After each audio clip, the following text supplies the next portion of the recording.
Good evening, good evening, good evening, and welcome to Gen Cares, powered by Chosen Counselors Incorporated, Getting Your House in Order series. Today is our second episode, and I'm your host, Gen Cares, the founder of Chosen Counselors, a nonprofit organization that seeks to inspire, motivate, empower, and strengthen individuals and families. First, I want to give a special thanks to Whitney of Fearless Action. And I must admit, I heard her voice throughout this week. Okay. I heard her saying, "Are you giving your all?" As I was walking to try to, meet a train, I had to be there on a certain time. And I was walking and I was taking my time a little bit. And I just heard her saying, "Are you giving your all?" I was like, ugh, because I realized that I could go a little harder. And then I had some moments that I had to push past. Chosen friends, what do you need to push past? And what areas haven't you given your all in this last week? That was a great segment. So be sure to catch that replay in case you missed it. So as always, thank you so much for tuning in. Thank you for sharing. Just thank you for everything. I do want to share that if you do share as a watch party, I can't see your comments. But if you share just the live, I can see comments if you put it in case you have any questions. All right? All right. So this month, we're talking about getting your house in order. And tonight, we're going to talk about fire safety. All right? Have you ever been in a fire? Seen a fire? It's not a good experience. I remember growing up as a kid, we were in a blue car. I can't remember what kind of make and model it was, but I could see it clear as day. And we were about at 46 in Haverford, and a guy walking past hollered out, "Hey, your car is on fire." Now, how the car got on fire, I don't know. It was underneath. We're riding. We would have never seen it. But had not that passerby saw it to holler out to us, we wouldn't have been able to get out. Grateful we were able to get out and it was handled. I won't say that I was too excited to get in that car again because I still didn't know how it caught on fire.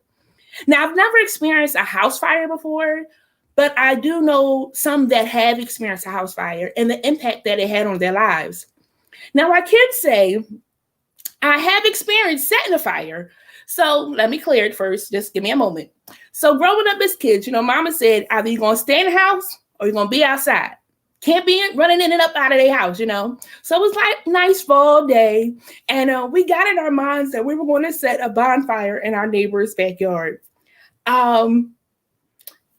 It was contained. I mean, it didn't go nowhere, but we was just around like trying to warm up bonfire style or whatever. And Miss Ridley, bless her heart, bless her soul, she went on.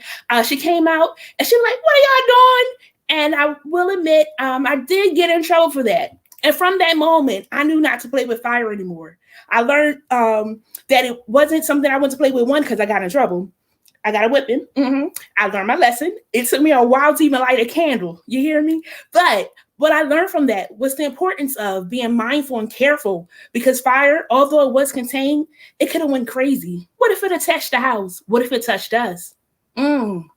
So tonight, I wanted us to learn some tips to help us prevent fires and how to extinguish them when and if they occur. So thank you again so much for joining us for our Getting Your House in Order. Tonight we have, drum roll please, Fighter Kwan Jackson, and he's going to break it down for us. So y'all help me welcome Kwan. Woo! Hello, everybody. Hello out there. Yes. Good evening. How are you doing? I'm glad to be here. I'm doing well.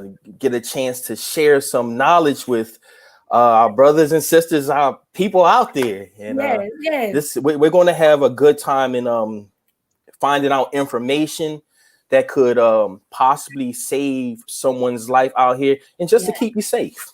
That's it. And that's the goal. So how we start here, we have a quote of the day.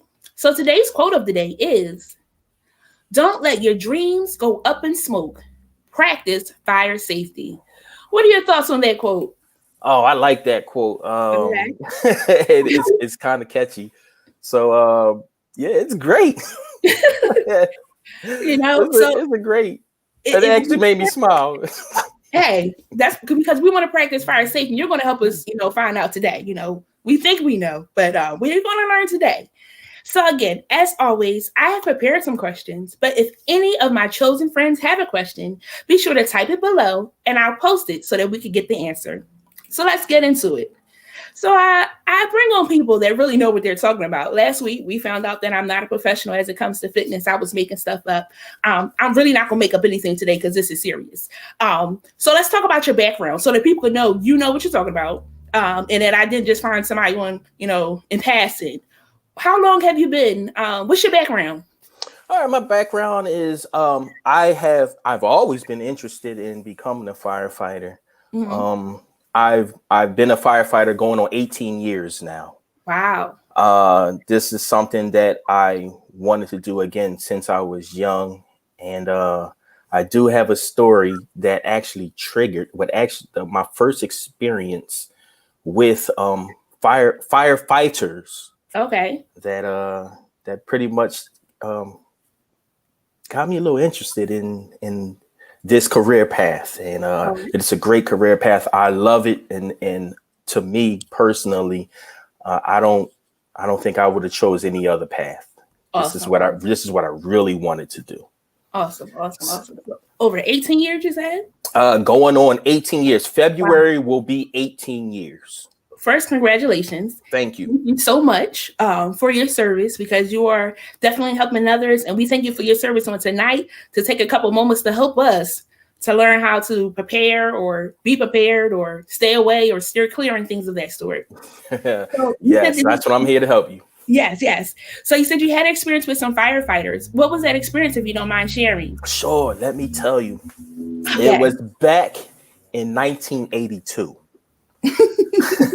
Back in 1982, my parents had bought a microwave, and this is when they were these huge, big microwaves that came out back then. Mm-hmm. And my mother put something in the microwave, and it caught on fire. Wow. So we had to call the fire department. The fire, it wasn't too bad. It just burnt up, the microwave and the contents that was in there. And when the fire department came in, I was a little scared. I remember little bits and pieces of it, but I was intrigued of these men coming into the house, and they had on these helmets, these long coats. And I said to myself, wow, I've never experienced this before. Still being scared, but that was the seed that was planted in me. Awesome. Introduction into being a firefighter. And I remembered that all these years. I remember I said it was 1982. Got it. Awesome. Wow. So again, that's how we normally start. We see somebody like, hey, I want to do that. I want to learn more about that. So, and speaking of microwaves, not on my list per se, but what is okay to put in the microwave? What's not okay? Because I know I've heard that foil is not good to put in the microwave. What are some things we want to steer clear of putting in the microwave? You definitely want to steer clear of anything metal, forks, foil. The misconception that people have is when you put those in the microwave is going to explode. You see that on a movie. Yeah. It's not going to explode, but what it does is it causes sparks within there. Okay. The waves inside of the microwaves react with the metal, and it actually causes sparks. It looks like a light show, like sparkles or something that's in it. A little fire. But it can be dangerous. But the microwave is not going to explode. Okay. Good to know, but still don't put it in the microwave is what I'm hearing. No metals whatsoever inside of the microwave. Got it. And not too much of a dry paperish either, because that could sometimes, I've had experience where if something's too dry, sometimes it acts a little funky where those waves, I guess. Yes. Actually, if you put like a paper towel, if it's too dry, or like you said, there's something that's too dry, that actually can catch on fire within the microwave. We've seen it happen. So you want to be very careful when you dealing with appliance such as a microwave. Just be careful. Monitor everything. That's most important. We're going to get to something with that a little bit later on, but make sure you're continuously monitoring it. Got it. Yes. I know growing up, or I don't know when, but either way, we take a paper towel and wet it and then put it over your plate to put it in the microwave. Right. So it helps you, keep the microwave a little cleaner and get the food nice and warm. The plus about it is a lot of manufacturers, when they make foods or containers, they put on there it's microwave safe. So a lot of products these days, you can actually put them in the microwave. Awesome. Good to hear. Tracy is saying she has a question. What's your question, Tracy? Here she go. Hey, Tracy. Type your question down below and we'll be sure to get to it. So let's talk about fires now. So if a fire starts in my house and I put it out, do I still need to call 911? Yes, you still need to call 911, and I will tell you the reason why. A lot of times you may see the fire as, it may be something small, and that's possible. But if it's something that could possibly be inside the walls or something like that. You go to sleep and you start smelling a faint smell of smoke, and you just don't know exactly what it is. It's always good to call the fire department. Don't think of it as you're getting on our nerves or you're bothering us. It's better for us to come out, even if it was a small plate inside of a microwave or something. It's better for us to come out to check it out to make sure that it didn't extend or anything. And no, we're not going to automatically tear your house up or anything. Okay. No, but let us check just to make sure and give you the all clear. Okay, everything is fine. Got it. So I have a question. So when an ambulance comes out and takes you, it's a fee. Is there a fee with the fire department when they come out? No, not with the fire department. We do not charge to come out to check anything. We're investigating something. Again, do not feel like you are bothering us because this is what we do. This is our job. Awesome. That's good to know. Not bothering them. It's their jobs. They're going to come to make sure that you're okay so you can sleep and be at ease and at peace. Yes, and it's no fee. No fee. Okay. So winter is upon us. So what is your feedback about space heaters and extension cords? Oh, that's a great question. Space heaters. Let's start with the space heaters first. Space heaters are called space heaters because they heat up a specific area. But I like to tell people, just take the name literally. Space heater. Give it space. Okay. When you set up a space heater and you have to use it, what you would do is try to get it away from anything fabric, i.e. curtains. Okay. Bed sheets or anything paper like magazines or anything, because if it's too close to your curtains, if it's too close to your bed, that heat will concentrate on that material, and after a while that material will start to burn. So the best way to do it is, if you have to use a space heater, I would say keep it away from the wall. Okay. A bare wall. All right. You do not want to point it towards the wall or have it too close to that.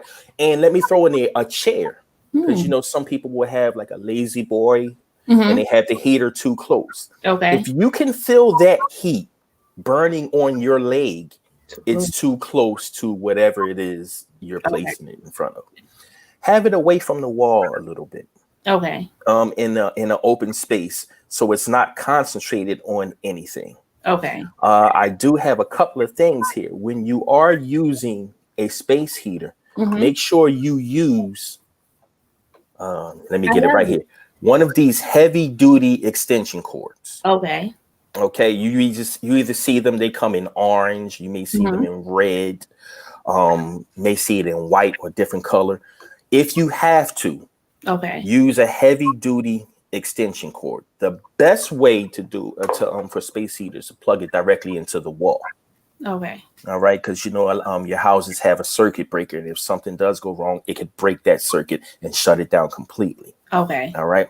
Along with using the extension cord, I highly recommend that you would use a surge protector. Okay. A heavy duty surge protector. Okay. You will plug that into this.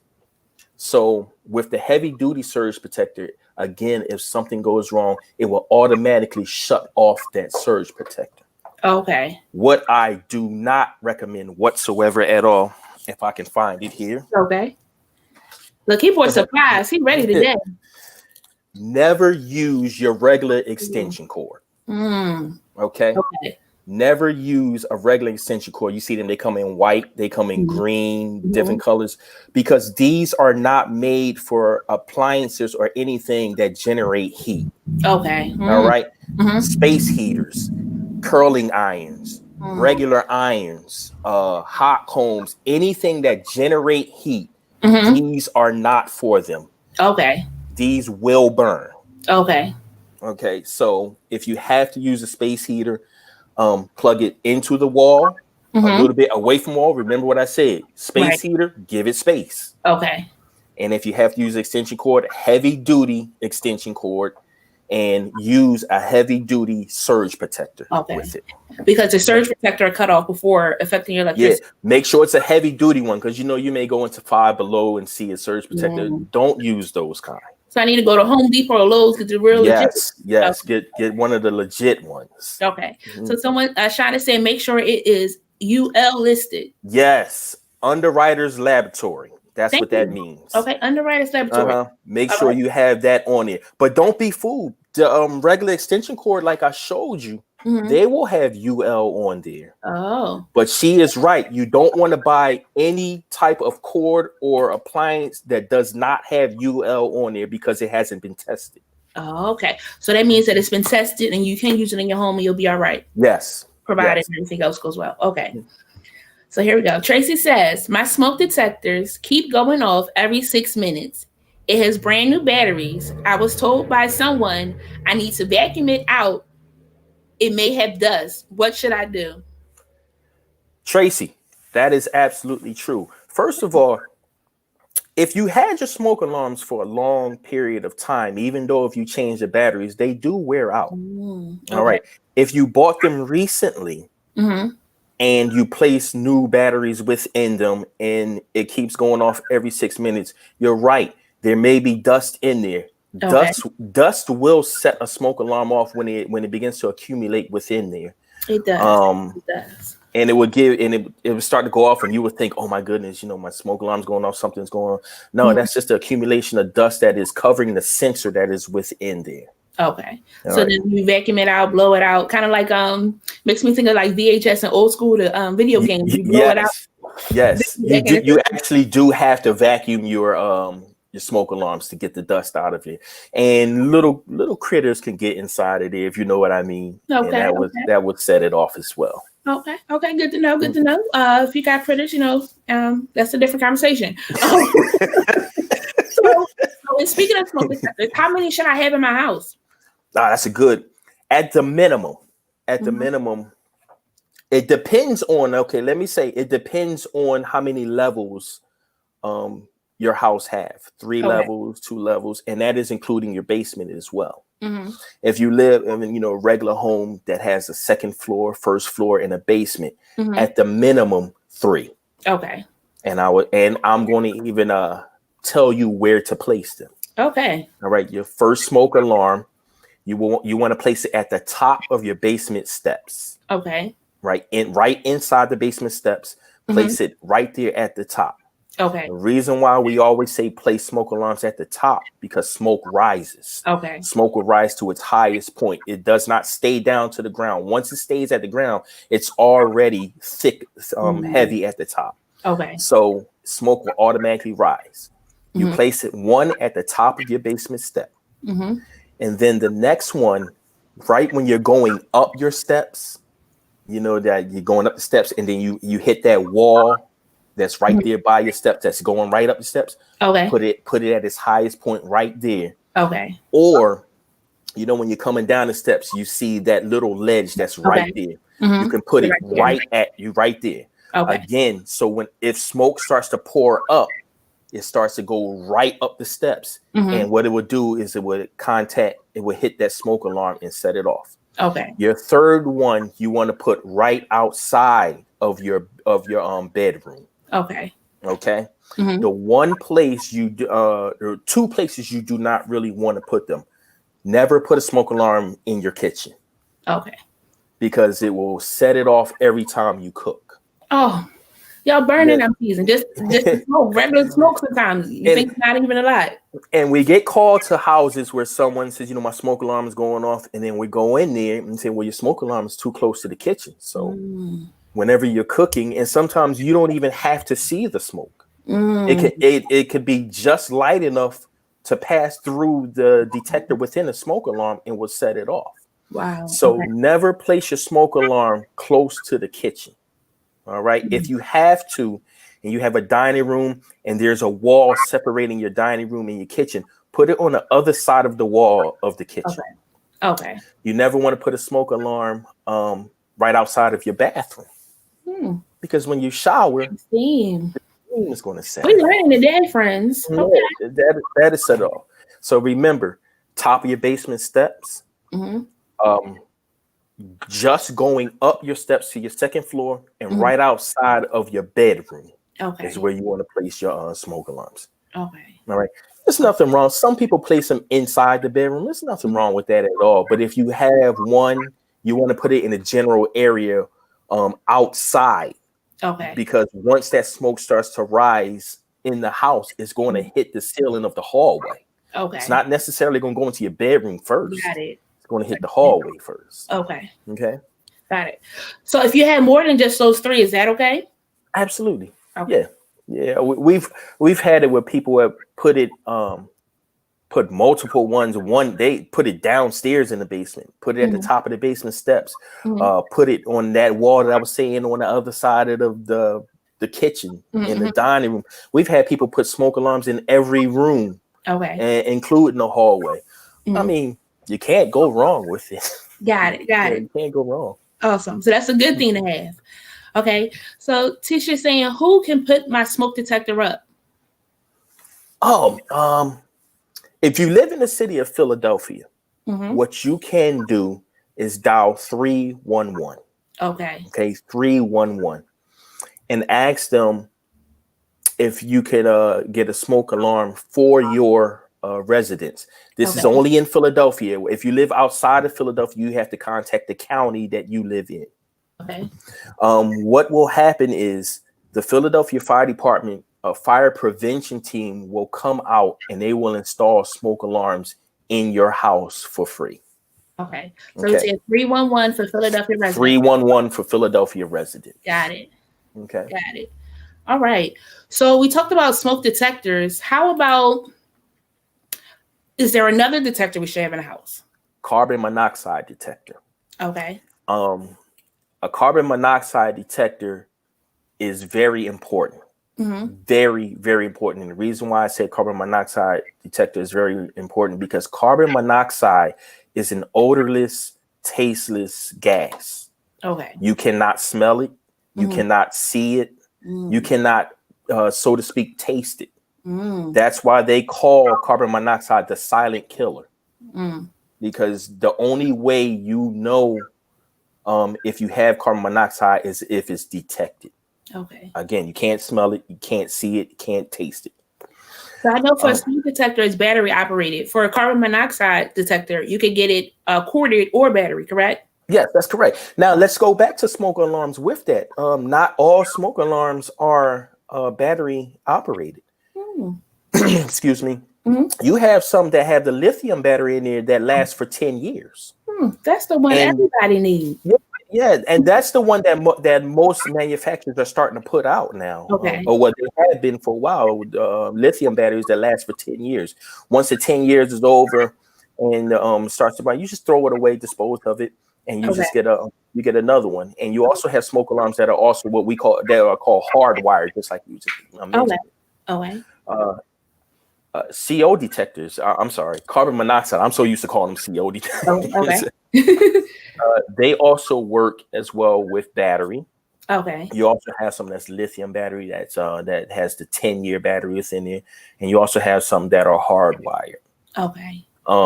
Even with the ones that are hardwired, they also take a battery, and the reason why they take a battery in case there's a power outage, those detectors will still work with the backup battery in there. Got it. Okay. All right. So Shine is saying, what is the maintenance on a hardwired smoke detector? What is the maintenance on a hardwired smoke detector? Yes. You treat it the same way you would with any other detector. You just got to make sure that it's clear of dust, of debris. Okay. That's pretty much the same way you do with a regular smoke alarm. Okay. Can I go back and touch on carbon monoxide detectors and the placement of a carbon monoxide? Yes, that's good too. Where should we put those? The carbon monoxide detector, me personally, I have one in my basement close to my I have one that's close to my furnace, and I also have one on the floor outside of the bedroom, right next to my smoke alarm. Okay. They do make combination detectors that will detect smoke as well as carbon monoxide. They do make those. Okay. The reason why you want them outside of your bedroom is the exact same reason why you have the smoke alarm right outside your bedroom, because carbon monoxide, again, is a gas, and gas rises to its highest point. Okay. So whenever that happens and you hear that carbon monoxide go off, the first thing you want to do, get out of the house. Okay. Okay. Because carbon monoxide, what it actually does is it cuts off your oxygen. And you and plenty of times you don't even know it. It's almost like you're falling asleep and you never wake up from it. So that's why carbon monoxide, as I just said earlier, is called the silent killer. Got it. Okay. So in your basement near your furnace, and then close to your bedroom by your fire, by your smoke detector. Yes. Okay. Yep. Well, couple questions for you. Tisha said, "Are they at Home Depot?" Absolutely. Home Depot, Lowe's. You can go to Target, Walmart. Oh yeah, absolutely. You can find smoke alarms and carbon monoxide detectors pretty much anywhere. Okay. So, Pastor Goodson, hello, good sir. How about churches? Should they have smoke alarms? And if so, where should they be placed? Yes, churches should have smoke alarms. Absolutely. Usually the smoke alarms within the church, if you have a nice sized church, it's best to get an alarm company or someone who sets up your security system to also place smoke alarms and carbon monoxide detectors within there. Okay. If not, if you have like a smaller size church and you just use regular smoke alarms and carbon monoxide, do it just like your home. Okay. Just like the home, you put one in the sanctuary. If you have a basement going downstairs, put one at the top of the basement steps. Treat it just like your home. Okay. So in saying that, I remember growing up, I went to a smaller church and they had a kerosene heater. What are some words of wisdom if you have a kerosene heater? Kerosene heaters. I know what they are. Are they still around? I don't see too many of them anymore. Okay. But every once in a while we will run into them. And like you, I had kerosene heaters. Hated those things. Oh, the smell. Actually, the kerosene heater, to be honest with you, is worse than a space heater. Oh wow! Because a space heater gives out radiant heat. You see like a that disc that's within there, or some coils that heat up through electricity. Okay. Kerosene heater, that's actually a fuel, kerosene fuel, which is highly flammable, which produces a flame within that kerosene heater. You remember that? Right. Yeah. So, kerosene heaters are to honestly speaking, they are worse than space heaters. I have had plenty of fires where people use kerosene heaters, and it's not a good thing. That kerosene is almost like gasoline. Okay. Yeah. So a question with that too, because it's like a gas and things of that sort. So whether you have electric heat or gas heat, or oil heat, is any of them less susceptible to a fire? Say that question again, man. So if it's so some people have like electric heaters, where it's wired throughout the house for their heat, or you may have the gas heat where it comes through the radiator, or they may have the oil heat where they have to get the oil. So either people pay directly for the gas or they get the oil. Any of those, is it anyone that wouldn't cause you to have a fire, or you could still have a fire with any of those options? You could still have a fire with any of those options because of the it's the source that is feeding it. With the electric heaters, you have electric that's feeding it, and there could be a malfunctioning within the electrical system, within the cording, or whatever that you're using, whatever device that is being powered by the electric. With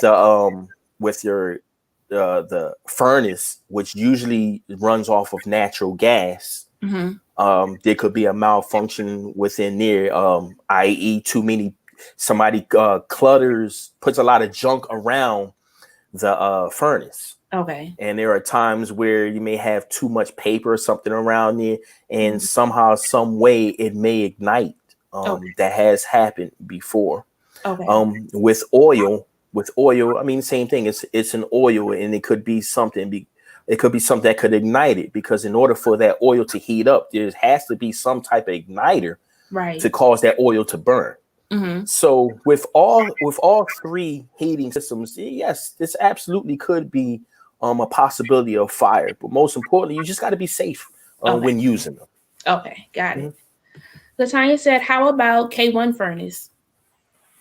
I mean, it's the same thing. No matter what type of furnace, what type of heating element that you have, there's Mm-hmm. always a possibility of a malfunction. Okay. All right. So even if it's air, Mm-hmm. the air has to be heated in some way, Mm-hmm. and there is something that heats that air. Okay. So yes, no matter what type of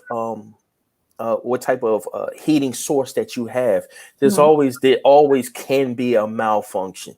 So Okay. yeah, K1 furnace, it's the same thing. Okay. So Erica says, "How about electric wall heat and fireplace?" I'm not sure what the question is for that. Are you asking safety measures for that? Safety measures, okay. If I can answer that question, Mm-hmm. the electric wall heaters and the fireplace, those are safe. Those Okay. are safe, as long as you treat them safely. Okay. The electric wall heater, i.e., the electric fireplace, that is just another form of a space heater. Okay. All right. Now, Mm-hmm. usually, when you use those, the casing itself is protected. Okay. So you're not going to get that radiant heat that's going to come out that will really burn anything. They are already manufactured to be safe. And Okay. even when they're inside of a fireplace or artificial fireplace, that fireplace itself is already lined with fire resistant material Okay. so that it won't burn. Is that for electric fireplace? How about for a wood fireplace? I have a wood fireplace. Wood fireplace, the most important thing about a wooden fireplace is that you make sure that you keep Dapper. the the what is it called, the flute, Yeah, it's a I flute believe. open. Mm-hmm. Make sure that stays clean. Okay. Being the reason why we say that, because when you use a wood fireplace, when you burn that wood, particles go inside of the fireplace and Mm-hmm. they stick to the walls Mm-hmm. inside of the chimney. Yes. Those particles actually remain flammable. Mm.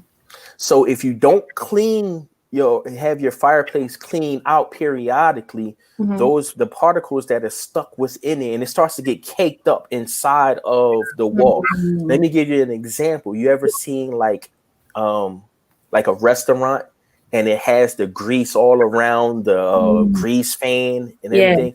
Well, a Yes. fireplace does the exact same thing with the ash and the particles of the Okay. burning wood. So you got to make sure that your fireplace periodically have that clean out, because the particles and the soot and everything that's on the wall inside the fireplace actually can ignite if it's too thick. Got it. Okay. Good to know. So your other half, Dan Jackson, shared how we had one on each floor when we were talking about the the smoke detectors. So yes, definitely firefighter Kwan got you covered there. Oh, I wasn't playing around with that. Let me see. Mama Wanda Jackson is here. This is good information. Thank you so much for joining us again. She adopted me a little while ago. That's Mama Jackson. She's been Hey, Mama Jackson. a chosen friend since day one. Okay, let me see. Sherry said, good info as we go into the chili season. Absolutely. Definitely want to share some tidbits so that we don't have to call them if we don't have to. Oh, Yes, that is the loveliness that gets into the walls of the. that's it. Yep. Yes, yes. That's it. Okay, Erica said thank you.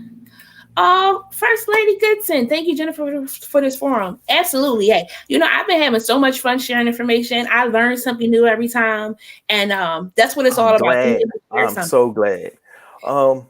There was another thing that we want to touch on. Yes. A lot of people usually don't have this within the house, but it's a fire extinguisher. Ooh, that's a good one. Right. Is it important to have a fire extinguisher within the house? Yes. Yes. Yes, absolutely important to have a fire extinguisher in the house. Because maybe you'll be able to catch a fire right in its beginning stage, or if something that just happened, you'll be able to catch it. But there is a proper way how to use them. Yes, it used to be an acronym. Am I saying it right? Yes. I want to say it was KISS, but what is it? Well, you know what we're going to do? What are we going to do? So I'm going to walk you through it. Because remember, I should have brought mine up. It's in the kitchen. I have one right here. Okay. All right. Yeah. So the proper way to use a fire extinguisher, let me get this in the picture there. Okay. The proper way to use a fire extinguisher is, first of all, you grab it by the top handle here, because you don't want to squeeze it yet. Even though the pin is in there, sometimes the pin could be loose. It could fall out. Okay. So you grab it by the top. You pull the pin out. You aim it at the base. I'm sorry, because everything is backwards here on the camera. Okay. You aim it at the base of the fire. Okay. Do not aim it over top of it. Okay. Aim it at the base of the fire. Okay. Then squeeze. Okay. In a sweeping motion. Okay. Okay. Got it. Some people would say, okay, you put it over top and you let it drop down on it. No, don't do that. Okay. Aim it at the base of the fire, squeeze, and sweep. Okay. All right. Another thing that a lot of people would do is, you remember when you talked about a grease fire on your stove. And that's good. One of the questions here is, what's the quickest way to put out a grease fire? Beautiful. There you go, Tracy. You ready for this? The quickest way to put out a grease fire on a stove: cover it up. Take the lid and cover it up. Okay. Now, a lot of people, they used to take baking soda and put it on the fire, and that will smother it, because basically when you're covering it up, or you're putting a solution, putting something on there, you're suffocating it. Okay. The reason why we stopped teaching baking soda, because baking soda and flour will do the same thing, especially flour. If you throw flour in a fine mist, that flour can actually ignite. Oh. There have been studies and demonstrations that have shown it. And if you ever get a chance, you can go on YouTube and pull that up and you can see it. Another reason why you don't want to throw it in, it could splash back on you. You know, the grease that's in there could splash back on you. So the best way to put out a grease fire is to cover it up. Put a lid over top of it. Okay. Never, ever, ever put water in it. Okay. Never put water in a grease fire. Yes, water is not going to help us. It's not. Water is actually going to make a grease fire worse. And some of the worst fires that have occurred has been a result of a grease fire and someone trying to put it out with water.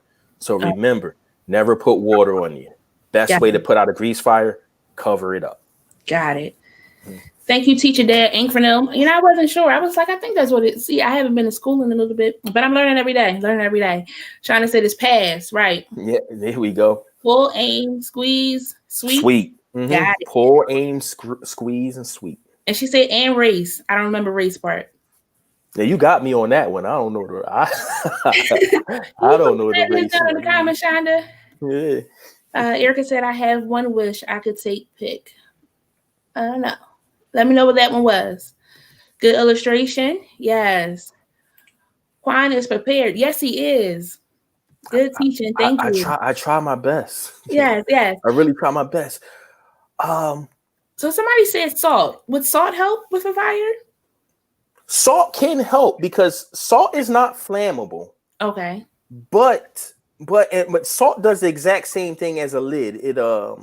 It will smother it, and actually does the same thing as baking soda. But with salt, you have to pretty much douse it and get close enough to it. But you got to be real careful, because again, with baking soda, if you put it in too fast, it could splash back at you. Yes, salt will work. Okay, it absolutely will work. But if you're asking me what's the best way, okay, cover it up. Put a lid over top of it. So I want to talk about that because I feel like we're about to touch burns a little bit, but I have another question about stoves since we're still there. Sure. Eric said, did we talk about electric and gas stoves? I don't think we did. What's some tidbits or things we should know about electric and gas stoves? Would you want to be careful with any type of stove, gas or electric?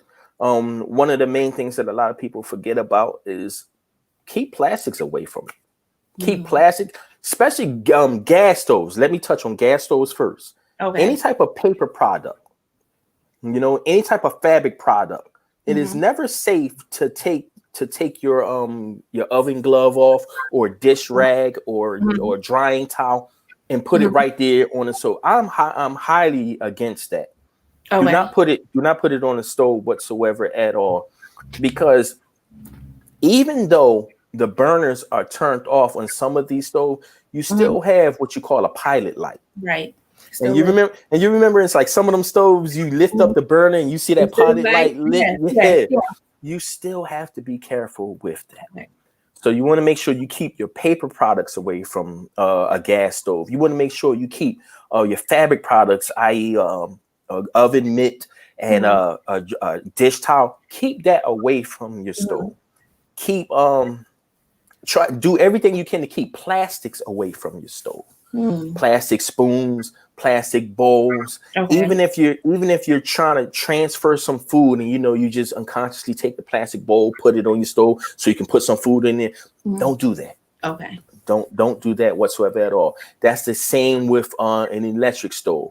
An electric stove won't ignite paper and fabric products as quickly as a gas stove because it's not a direct flame hitting the material itself. But if you leave that on there for a long period of time, yes, it will start to burn. Okay. So the best thing to do is just to keep away from that. Keep all paper, fabric, and plastic away from a gas stove, away from an electric stove. Got it.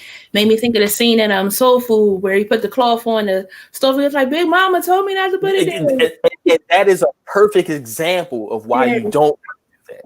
Perfect example. Got it. Let's see, Gabrielle said, you guys are awesome. My first time learning how to use a fire extinguisher. Wow. I'm glad I was able to help you. Absolutely. With that. Melissa said, learning something new. Oh, Latanya was saying that the salt worked for her. Hey, if it worked, we'll take it. Oh, yeah, I said salt will work. Yes. Latanya, you just need to stop cooking. That's what you need to stop. Wait a minute. What? Okay. So Bree said, my oven caught fire and the firefighters say, let it stay closed. That's actually my mother right there. Okay. Yeah. Are you the firefighter that told her that? Yeah, with the grease fire, and I'm also gonna touch on ovens as well. Okay. Yes, if you happen to see some flames or start to burn, keep the door closed. That is the most one of the most important things. What that do is that will stop the spread of the flames from going anywhere else. And if there's any type of grease that's within the stove, at least you're compartmentalizing it and it's not going anywhere else. If that does happen, if you do have a stove to catch on fire, absolutely call the fire department immediately. Okay. All right. Awesome.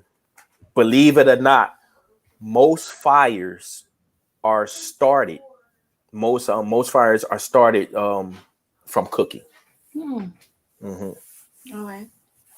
That was one of my questions too. What's the number one reason for a fire? So sounds like okay. So we leading right into it. Yes. The number one cause of fire is cooking fires, and let me just say negligence in cooking, and that is cooking unattended. I have been to multiple fires where someone was started cooking and they either fell asleep, forgot the food was on the stove, and the next thing you know, the kitchen and then the house is on fire. I've been to houses where somebody listen to this. Those of us who go to church, put food in the oven, then go to church, leaving it in the oven. Do not do that.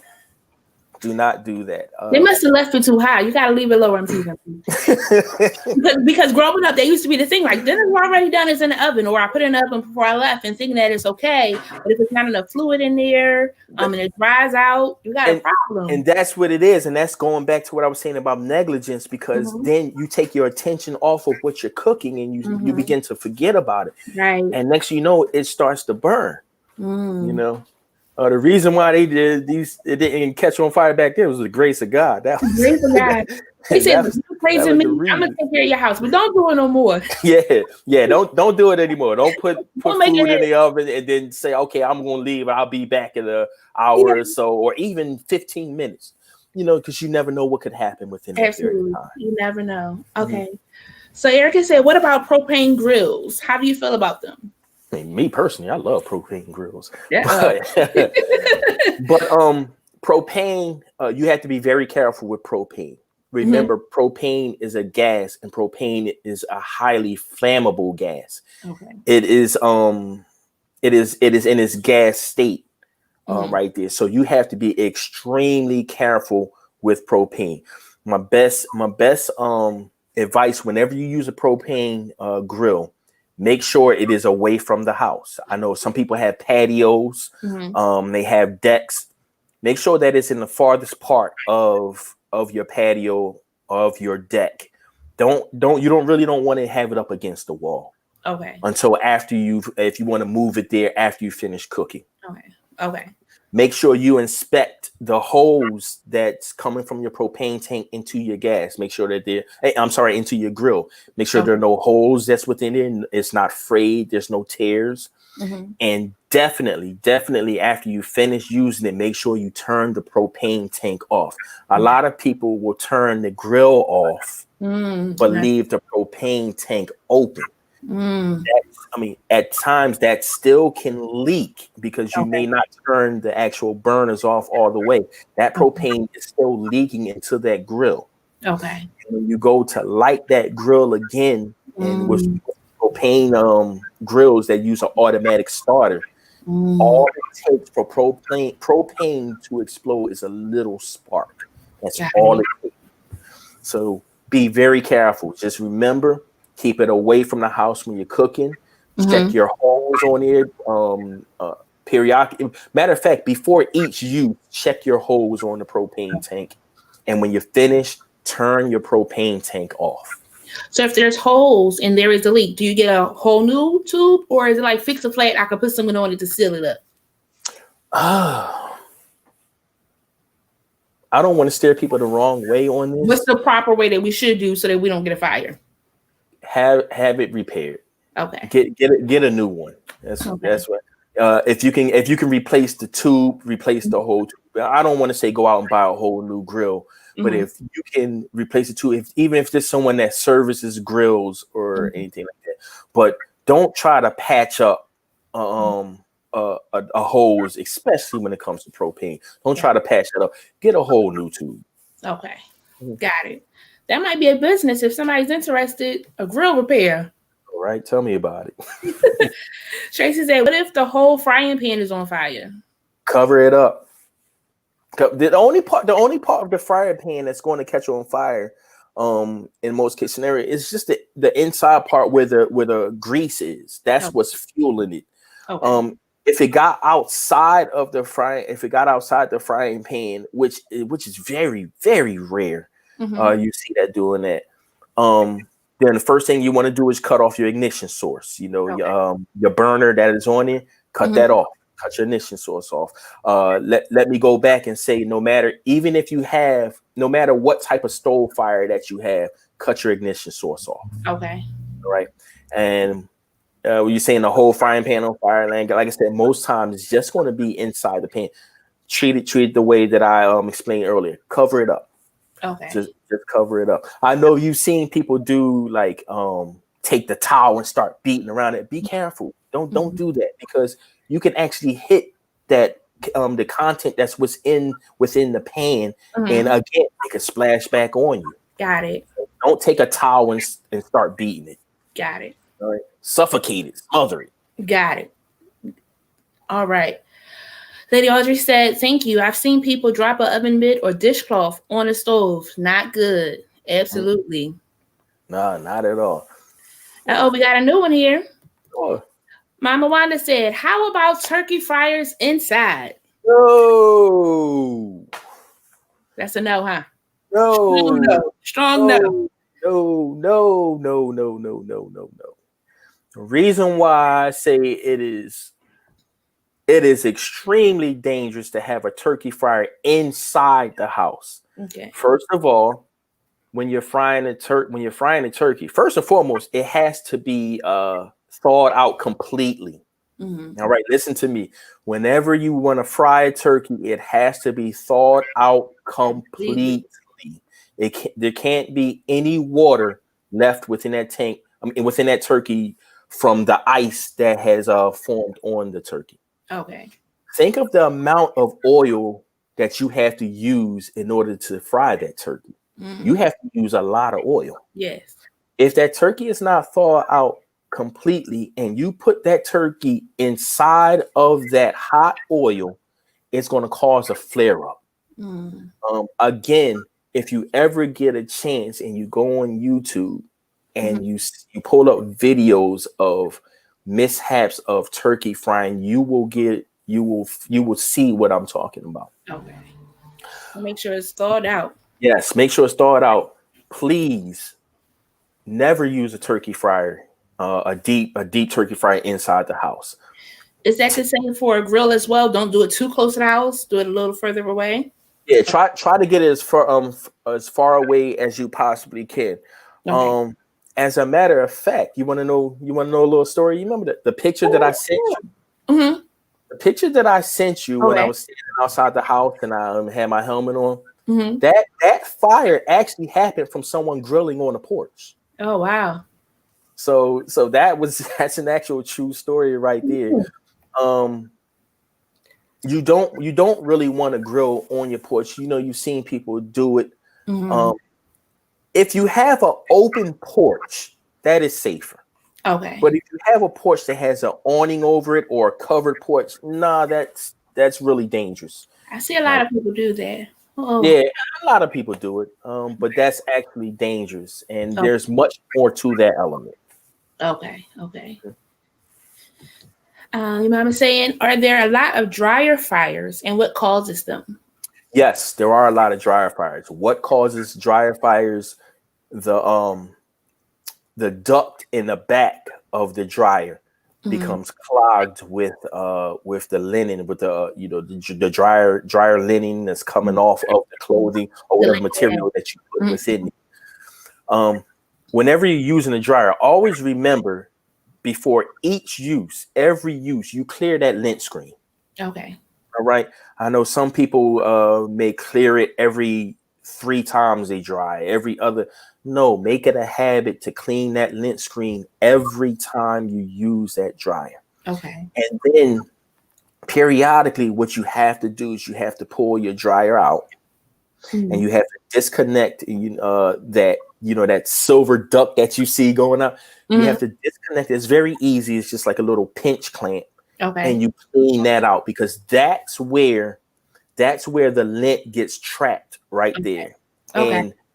And a lot of dryers are actually fueled by natural gas. You will see some of the dryers actually have a gas line, as my dryer downstairs has a gas line going to the dryer, and that's what creates the flame so that it can dry the material that's within there. So you want to be careful with that, with the buildup of the lint.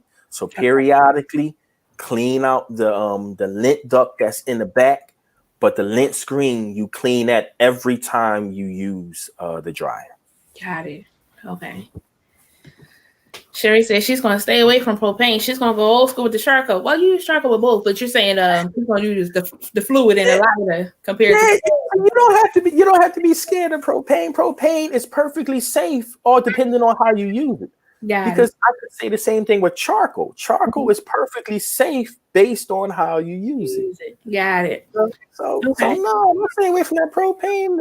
Propane make that food taste good. I like charcoal now, but it's a difference. It depends on your taste, which one you like. So in school, we learned stop, drop, roll. I want to get to like burns now. Why is that important today? Oh, man. All right. Stop, drop, and roll. All right. We're getting ready to go to a good segment here. Okay. As you said, we were always taught over the years of stop, drop, and roll.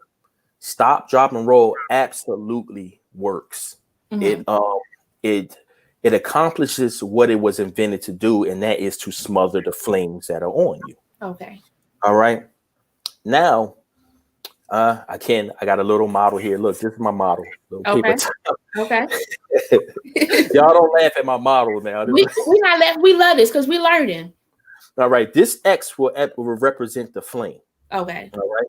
Now let me try to do this on let me try to do this. Stop, drop, and roll. Whenever you have to use it, if something is on your clothes, some flame that's on your clothes, you're taught to get down, cover your face, and you begin to roll. Got it. All right. Now think, if your clothes are on fire, there's no one that's going to be in a calm state. You're going to drop down to the ground and you're going to roll as fast as you can because you're panicking because there's fire on you. Right. You've never known anybody that had to use that was calm. Right. But what happened with stop, drop, and roll, what wasn't taken into account when it was invented was the amount of space that you have. All right. Now you see, this represents my flame. Now I'm going real fast, rolling. What I'm not doing quick enough is smothering the flame quick enough. Again, it works. Okay. But you need more space. And what you're doing is you're just going over the flame. So when I'm going over it too fast, I'm not giving it a whole lot of time to smother itself.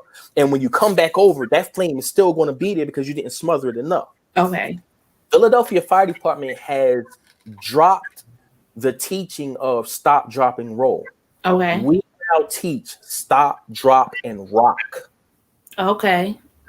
I'm gonna demonstrate that as well. Stop, drop, and rock. Okay. It accomplishes the same purpose as stop, drop, and roll. Okay. Right. But what was taken into account was the amount of room that you have. Usually you'll be in an enclosed room, a kitchen, a bedroom, a dining room, living room, and there's objects all around the room. You don't have space to continuously roll. Got it.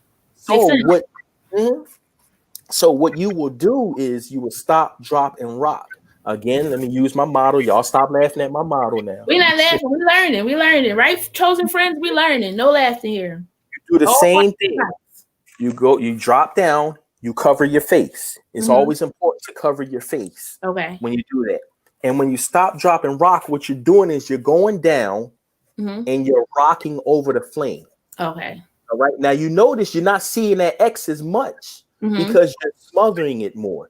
Got it. So what you're doing is you're taking away the oxygen much more quick than you would do with stop, drop, and roll. Okay. Again, stop, drop, and roll works, but stop, drop, and rock is a little bit more effective in putting out the flames quicker. Got it. That's good. So another question, that we did in school, we did fire drills. Should we do fire drills at home? Yes.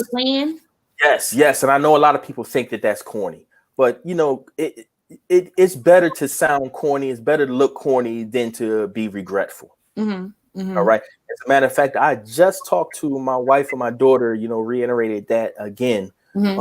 Yes. Create a plan. Create a plan what to do if there. Again, I say, God forbid that we never even have to exercise that plan. Right. But since God gave us that wisdom, let's exercise wisdom that we have. Yes. Create a plan, and a plan will consist of what to do in case there is a fire within the house. A meeting place outside of the house. All right. So let me just give you, let's just run through a scenario. Okay. All right. If you are upstairs and you're sleeping, everybody's asleep, and then the next thing you know, you hear your smoke alarms going off because you remember you got smoke alarms in your house. We got smoke alarms, all 3 levels. Yeah, smoke alarms in your house. When you get up, if the smoke is not too thick, go down your steps, get out the house, have a designated area that you already talked about where the whole family will meet. Okay. Cross the street, down at the corner, at the neighbor's house across the street. You want to try to avoid your houses next door to you. Okay. Get away from the area. If you get up and the smoke is thick enough, get out the floor, crawl to your steps. If you can get down your steps, get down the steps quick, crawl out the house. Mm-hmm. Why do I say crawl? Because remember what I said earlier, smoke rises to its highest point. Mm-hmm. So if you're standing up, that smoke will begin to basically suffocate you. Mm-hmm. But the closer you are to the floor, you will have much more fresh air at the floor level than you will up top. Got it. God forbid, if you're in a room and you can't get out of the room because there's fire in the hallway, the best thing to do is, first and foremost, close your door. Okay. Close your door and put some clothing or a towel or anything, bed sheet, anything you have at the bottom of the door. Okay. The reason why we say close your door is that will reduce the amount of smoke and heat coming into that room. As it was if you had an open door. Okay. All right. The smoke can easily pour into there because most people do not die from the fire itself. Mm-hmm. Most people die from the smoke. Close your door, cover your door, go to the window, do whatever you got to do, whether you get to open it up, break the screen out, and cause a commotion as much as you possibly can. Okay. All right. Fire department, on average, we will be on scene after we receive the notification at the station. We will be on the scene no less, on average, 3 minutes or less. Okay. But again, all of us pray that we never even have to exercise any of that. Got it. All right. Got it. Cool. Yeah, that's good. I live in Delaware County, and I always say, like, the firemen, they get excited when they get a call because it's pretty like quiet and chill over here. But when they go on, they might be beating y'all 3 minutes. I don't know. They be you're happy to be able to get there to help somebody. Not happy because it's a good experience, but you're happy to be able to be that support for that family that needs your help right then. Absolutely, because that's we never come into work saying, I hope that it's a fire, because that's not a good thing. We don't hope for something like that. That's somebody's house burning down. That's somebody's livelihood. Yes. The things that they have, memories that they have that can never be replaced. But what we like to say in the fire department is we don't set the fires, but we want to be there when it happens. Got it. Meaning we want to be there to try to help save somebody's life or try to help save somebody's property. Yeah. Because we may be able to get there in time where we can reduce the amount of damage. Oh, yes. I love it. Sherry said, great information. They said, I love seeing him in his element. Great demos for visual learning. See, we enjoying it. Geraldine, love it. Very great information. Hey, Geraldine. Crystal said, very good info. Thank you. And then Erica is asking, should we keep our bedroom doors closed? I'm not gonna say you should keep your bedroom doors closed. Me and my wife, we actually had conversations about that, because I know a lot of people like to keep their bedroom doors open so they can keep it air out for the children. Okay. Make sure. You can sleep with your bedroom door open, but the most important thing that I would say, as I repeated plenty of times, smoke alarms. Okay. Make sure you have your smoke alarms. Okay. Because even with your bedroom door open, your bedroom door closed, if that smoke hits that alarm, you're alerted right away, regardless if your door is open or if your door is closed. Right. I know that there are some people who are actually dead set against sleeping with the door open. Okay. But if you have that smoke alarm, it's fine to sleep with the door open. It's just that if something does happen and you can't get out, it's good to close. If you can't close the door as quick as possible, but before you even get to that point, make sure you got those smoke alarms in your house. Gotcha. All right. That little thing right there save millions of lives. Got it. Erica said, "Thanks for all the information." No, thank y'all for listening. I mean, I'm hoping I'm helping people out there. I believe you are helping. Crystal said, "Is it a best practice to have a chain ladder for safety in a specific room?" Personally, and I would say no. Okay. And I'm going to give you a reason why I would say no. First, most people usually don't know how to use a chain ladder. I definitely don't. I'd be upset. Yeah. I'd be frazzled and dazzled. Yeah. Most people don't know how to use a chain ladder, and some of the houses, you don't know how strong your window frame is. Mm-hmm. You know, you put a chain ladder outside. First of all, what are you going to anchor it to? Okay. And if you try to anchor it to the window, how strong is your window frame? You know, how old is your house? Okay. And you go out on that chain ladder. Next thing you know, you're going down to the ground because it could support the window frame that was not strong enough couldn't support the weight of your body. Mm. A lot of these houses may have power lines right underneath the window, and putting a chain ladder over that, first of all, metal over electric power lines. That's no. Okay. So you can't get on that. You can't get on that ladder anyway. Okay. So I would say, a chain ladder. I know that's more old school, but based on everything today, chain ladders really wouldn't be a good idea. Okay. That's what we're here for. We'll get there. We'll get you out. Okay.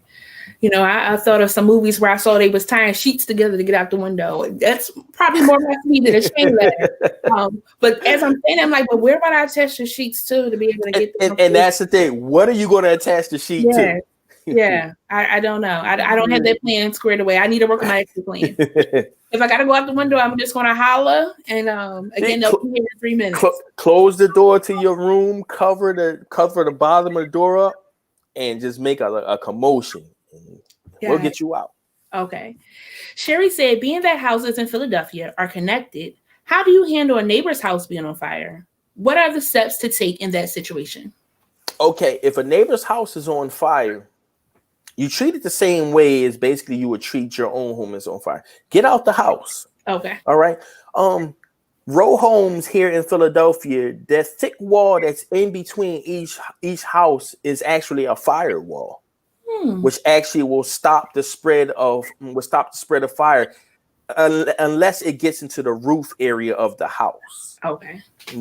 Sometimes that can happen. But remember what I said before, most people do not die from the fire itself. Most people die from the smoke. And even in with these row homes, if a neighbor's house catches on fire, the smoke still can get into your house. So you treat that neighbor's fire just like your house is on fire.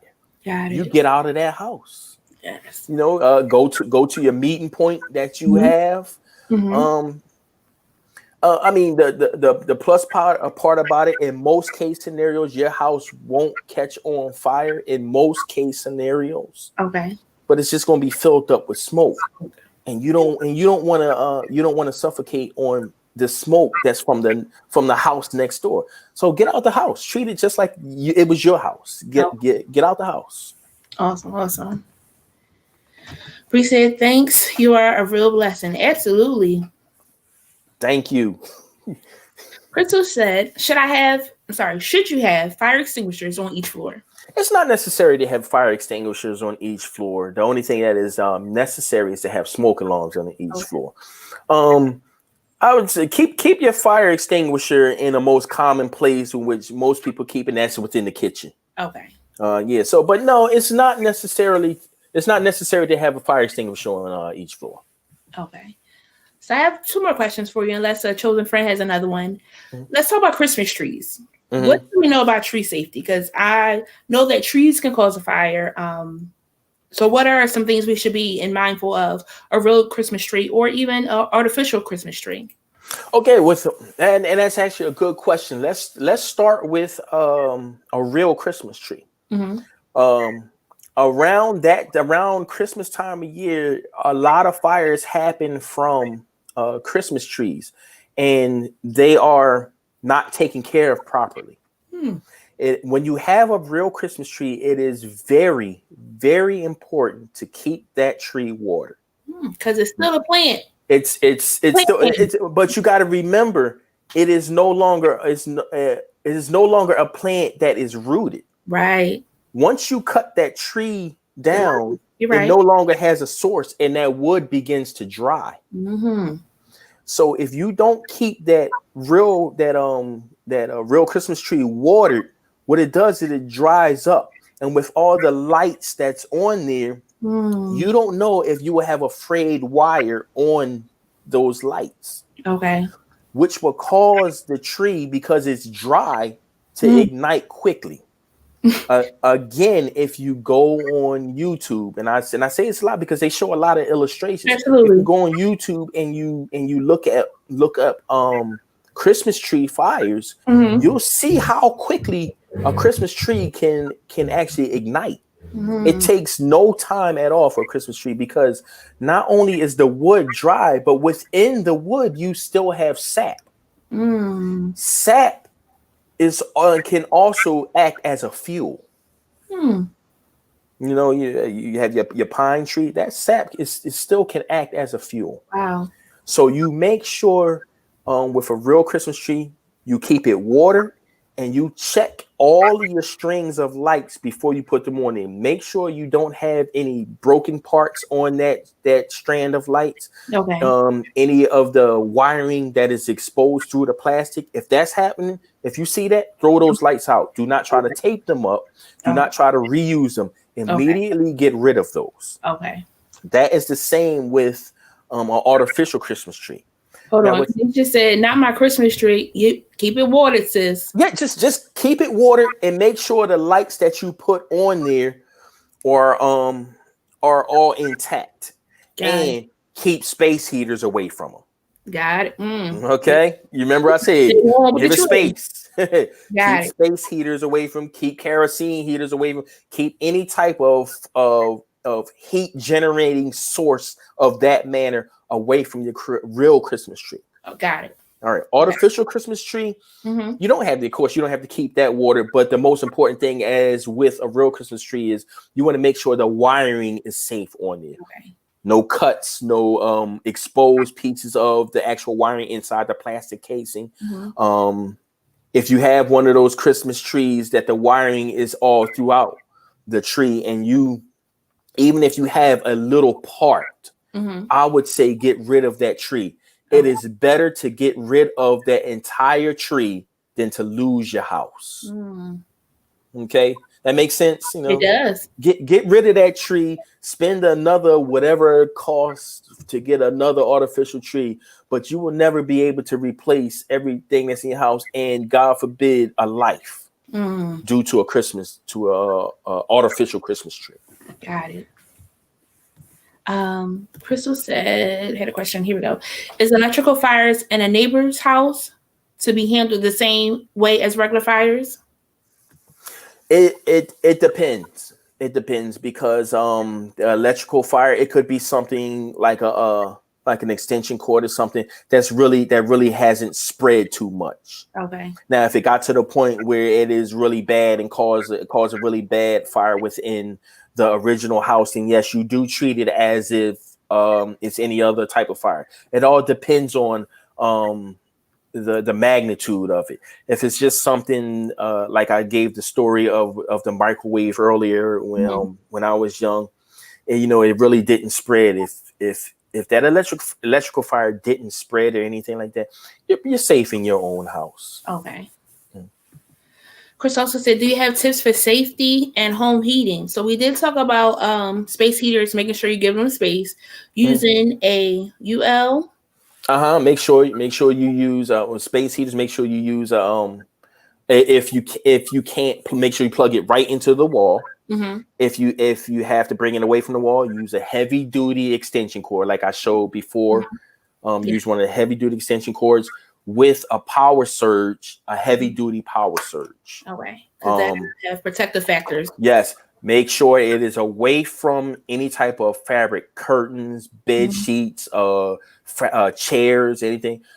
Give it some space. Yes. All right. Give some space. Sherry said, thank you for doing this segment. This information is awesome. Thank you so much for joining us. Oh, thank you, Sherry. Great tips. So I have a question, then I have a question for to close us out with some tidbits and highlights that you want us to definitely know. Sure. So last but not least, not totally last, but firecrackers were a hit this year. And firecrackers can also cause fire. So what are some tips to help those that are using firecrackers to be safe? I was told that you're not supposed to be as close to others' homes when doing them. What are the things? I'm hoping that someone will hear this or share this with some of our lovelies that use firecrackers this summer. Well, I mean, yeah, firecrackers are definitely fun. You know, a lot of people like to use them, but again, it's all in how you use it. Definitely, you want to be in an open area. Okay. Specifically, the reason what I would say an open area, more so a parking lot, an open parking lot, an open lot. Okay. I won't necessarily say a park. Okay. Because you have trees all around in the park. Okay. And some of those fireworks will go up, they will ignite, and then you may have some burnt particles that come down that may ignite some of the weeds, the brush, the leaves on the tree that's around it. Definitely, if you're going to use fireworks, enjoy fireworks, make sure it's in an open parking lot or an open lot away from homes. Okay. Yes, I have had plenty of fires around the 4th of July or even New Year's. Okay. Where people would use fireworks and they use them improperly and it set someone's house on fire. Wow. But everything else when using them is pretty much self-explanatory because you got to remember they're still explosives. Right. No matter how weak they are, it's still a form of a explosive.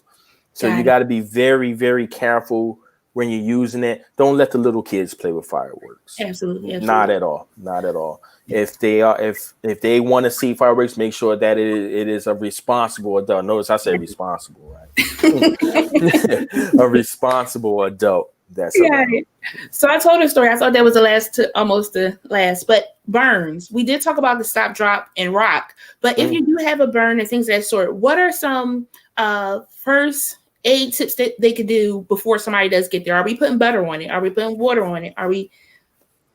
Okay. Over the years, the old grandma remedy was to put butter or olive oil or Vaseline on you. Yeah. All right. Y'all ready for this? Never put butter, Vaseline, or olive oil or any type of any of that on your burn. Okay. Because what that does is it will contaminate it. And it's not giving it the oxygen. It actually makes it worse. It actually makes it burn worse. Okay. So no, don't do that. The best thing to do if you ever get a burn is to run it under cold water. Okay. Run that burn under cold water, wrap it up, and then go to the hospital. Okay. Okay? Yes. Do not put any of that butter. I can't believe it's not butter. Margarine. None of that. Don't put that on a burn. Okay. Okay. Cold water. Wrap it up with something clean. Okay. If you have, some people may have some gauze. You wrap it up with that. If you have a clean t-shirt, wrap it up with something clean. Okay. Because you don't want to put anything that's soiled, that's dirty on it, because that's going to infect it. Okay, and we don't want that. So run it under cold water, wrap it, go to the hospital. Got it. Eva said, "Hello, Kwan." Hello. How you doing? How you feeling, man? I haven't seen you in a while. Now y'all got to reconnect. Get some tips on the fire safety. Erica said, "How does fire start? How do fires start? How do fires start? Oh, well, it says, how do car fires start? Oh, I'm so sorry. Yes, how do car fires start? My Lord. Oh, it could be a number of reasons a car fire can start. A car fire can start from faulty wiring within the car. A car fire can start from the actual fluids that's within the car, meaning like the oil or something. You may have some people may put too much oil in their car, which could actually start a fire. Any type of ruptured lines, because when the car starts up, you have the fluids, the oil, the gas that's actually flowing through lines within the car. The hose that's within the car. Yeah, you could have some frayed parts that may have a cut in there, and it could ignite that flammable liquid, the oil, the gas, within the car. So it could cause from a number of things mechanically, like that. You could have something, that the car may not have enough oil in there. And the friction from all of the metal rubbing together may cause the metal to heat up to a point where it will actually start to melt some of the plastics that's within the car, within the engine compartment, I should say. Got it. And if a car fire starts, we still call 911 for the fire department to come and help us. Absolutely. So, get out the car. But if you can, get out the car. Yes. Get out the car, which is very important, because believe it or not, the elements or the material that are within cars, some of the deadliest material that's out there. You have so many chemicals within the seating, within again the fluids that the car use, the plastics that the car use, the rubber that the car use, the toxins that a car lets off is some of the deadliest toxins that are out there. Got it. So get out the car. Yeah, get out the car. If you can, call 911. Don't try to be a superhero, and if it's really going really, really bad. Now we've had people who have kept fire extinguishers within the car. Okay. And they try to put the fire out prior to us getting there. But with a car, once something catches on fire within the car, even if it's small, it's already damaged. Got it. It's already damaged. Okay. Ooh, so that was really good. Chosen friends, if you have any other questions, this is your time to definitely drop them so you can answer. Thank you so much for joining us. This was amazing. Thank you so much for your props. I enjoyed this. I know y'all don't laugh at my props. We gotta laugh at it. I'm gonna use that for somebody else. I'm like, you gotta stop, drop, and rock. Stop, drop, and rock. There you go. Definitely I laugh, and definitely great information. Because we need it. We're going into that season, but just general everyday information to know about protecting ourselves when it comes to fires. Yes. What are some highlights that you definitely want us to walk away with from today? My highlights, I can't stress enough about the home having smoke alarms in there. That is very, very, very important. Make sure you have your smoke alarms. Again, at the minimum, have 3, because that's mainly the level of floors that you usually have in your house. Okay. Stay safe, especially while you're cooking. Keep an eye on the food. Don't neglect it. Turn away from it. Fall asleep, or anything of the sort. But I can't just stress overall, generally, just being safe. Yes. Just use a lot of wisdom and the stuff that you do, which we won't even have to talk about this if you just use the wisdom, like I said, that God already gave us. Yes. Got it. So I want to give you some flowers as well. Erica said, Mr. Kwan, thank you. Oh, thank you, Erica. Thank you. Tracy said, thank you. You're welcome, Tracy. Latanya said, I learned a lot. Bless you and be safe. Absolutely, Mr. Thank Jackson. you. Thank you, Latanya. And Crystal said, thank you. We have one more question, though. Sherry said, what Sure. are your thoughts on people going back into a burning house? No. Do not go back into a burning house. Um, I know that that at times is hard to tell someone not to do, especially if their child or a loved one is in the house. There are a lot of people, and let me just say, even myself will risk my life if I couldn't get my family out. But I know a whole lot of people will want to do that so bad. But do not attempt to go back in, because the worst case scenario is you have more than one person dead. That's the worst case scenario. That's why I stress, first and foremost, get those smoke alarms, get those smoke detectors, first and foremost. Second, have an escape plan. Yes. To get out of there, so that, so if something, and that's all I'm going to leave that. If something happens, at least your lives are saved. Got it. So I would never ever recommend going back into the house to try to save someone. Got it. But let's stay safe from the beginning, so we will never even have to get to that point. Absolutely. Yes. She said, thank you. I just walked through my house and checked my fire extinguishers and alarms. Oh, yes. Can I say that? Can I say that? Yes. Make sure you check if you do have batteries in your smoke alarm. Make sure they say to check them every time you have to set your clock back. Daylight saving time to check. So that's basically every 6 months that you would check your batteries on it. Make it a habit every month. On your smoke alarm, there's a test button.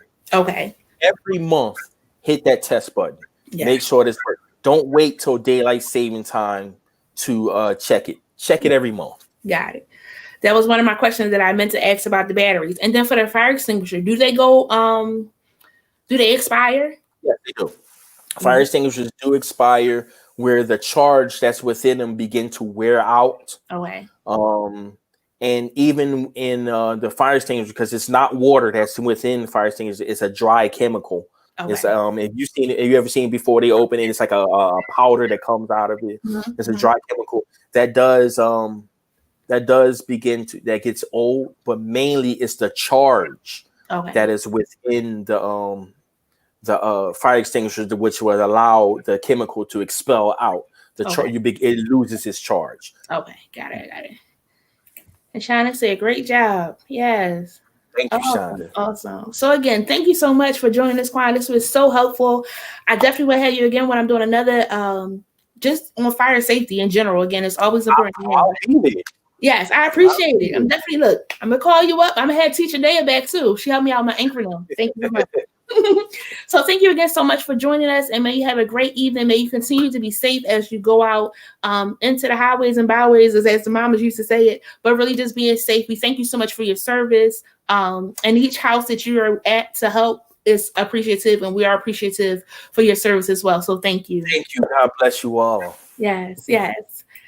Wow, that was amazing. I really enjoyed that one. I mean, I really do enjoy a lot of these, but that one was really good too. To learn so much about fire safety, the importance, knowing how we can prevent fires from happening, and if a fire does happen, how to check that out too. And it's so amazing as he was sharing, our quote of today was, don't let your dreams go up in smoke. Don't go back into that house, make sure that that smoke detector is working, that carbon monoxide detector is in your house. Make sure you have a fire extinguisher. Make sure you have an exit plan, so that you don't lose your life and that a loved one doesn't lose their life. And if, God forbid, a fire does happen, we want to call 911 to let the pros and the professionals help us to solidify whatever that is that's going on. So Sherry said, God bless you, Kwan. He can still hear us. I'm sure Day is watching as well to let him know. I love it. That was all awesome. It was really awesome. Oh, Jennifer, you're right. Thank you, Tracy. I love you. That's my sister. Erica said, yes, yes. You know what? I love you all. I am so excited to be, doing these segments, to be able to bring the community resources to you. I can't tell you how glad my heart is when I get messages sharing how it was amazing. Somebody was telling me today, can you remind me I want to be on? So this is good information that, we want to share. We're going to keep it going. Next week, we will have Enacia Bradshaw. She is a credit expert, and she is going to share with us how to repair our credit. That's all I'm going to leave right there. How to repair our credit. Oops, so sorry, Siri. I'm not talking to you, sis. But how to repair our credit. And we're going to want to come back to find out more about that. As always, we want to hear from you. If there is a topic or resource that you want me to bring, or someone that will be an amazing guest, hey, email me at chosencounselorsinc@gmail.com. Whew, that was amazing. We made it.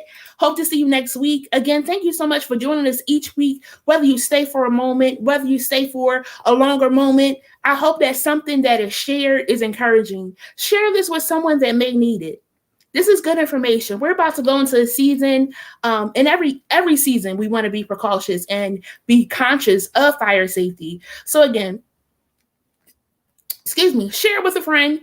Remind yourself, watch it again. If it's something that you miss, reach out and I'll be sure to connect you with our firefighter. Call your firefighter. As kids, they would do trips to the firehouse. You could still do that. Go and ask some questions, find out what's going on, and learn something new. All right. Again, I love you all for real. I think that's all my announcements. So until next time, see ya.